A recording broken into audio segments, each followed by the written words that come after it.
बात करने जा रही हूँ वो क्या है, हालेलुया। कई बार हम अपने मन में कड़वाहट रखते हैं, किसी के लिए रखते हैं। कई लोग हमें बहुत गुस्सा दिला देते हैं। कई बार ऐसे हमारे घर के लोग होते हैं जो हमें बुरा भला कह देते हैं, जो हमारे आपस में रहने वाले हैं कोई बुरा, लेकिन हमारे दिल को बहुत लग जाता है ना। आप सोचते हो कि मुझे इतना कह दिया, इतने कड़वे बात बोल दी, लेकिन मैं कुछ नहीं कर पा रही हूँ क्योंकि उसने कह दिया, हालेलुया। तो जब कड़वा वचन बोला जाए उसको पी लो, हालेलुया, तभी आशीषें हैं, हालेलुया।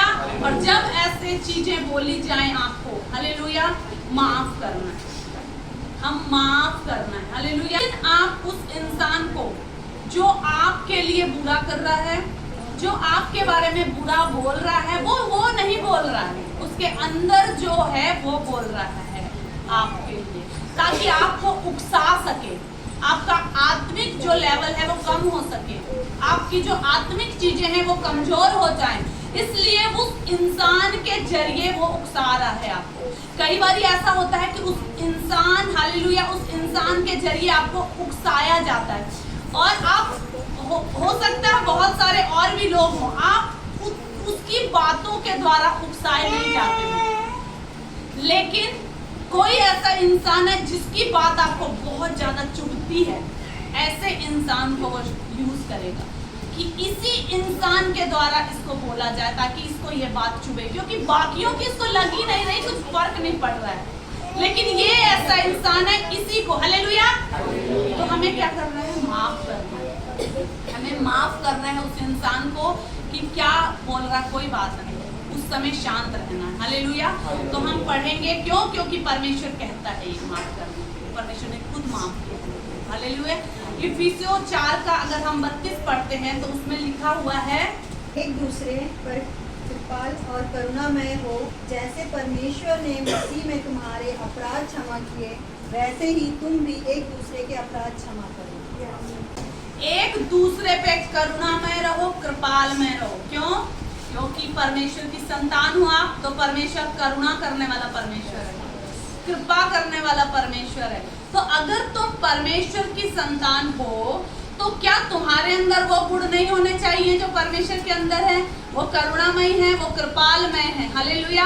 अगर तुम मसीह में हो तो तुम करुणामय और कृपालमय होगे, तभी तुम उनके अपराध को क्षमा कर पाओगे, क्योंकि प्रभु ने भी तुम्हारे अपराधों को क्षमा किया है।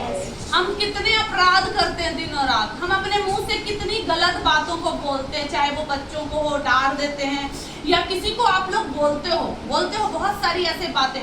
फिर उसके बाद जब हम परमेश्वर की उपस्थिति में आप लोग आते हो, परमेश्वर की उपस्थिति में आके और कहते हैं परमेश्वर हमें माफ कर।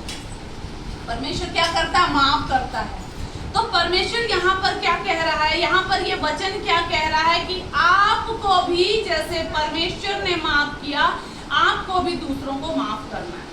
इसलिए माफ करना जो है, अगर आप ये चीज कर दोगे, आपको किसी ने कुछ बोला और आप उसको माफ करो, वो इंसान खुद ब खुद सुधर जाएगा, वो खुद ब खुद देखेगा कि ये खुद बदल रहा है, लेकिन मैं कुछ नहीं कर पा रहा हूँ, हालेलुया। इसलिए हमें माफ करना है। मत्ती 6 का 14 और 15 पढ़ेंगे।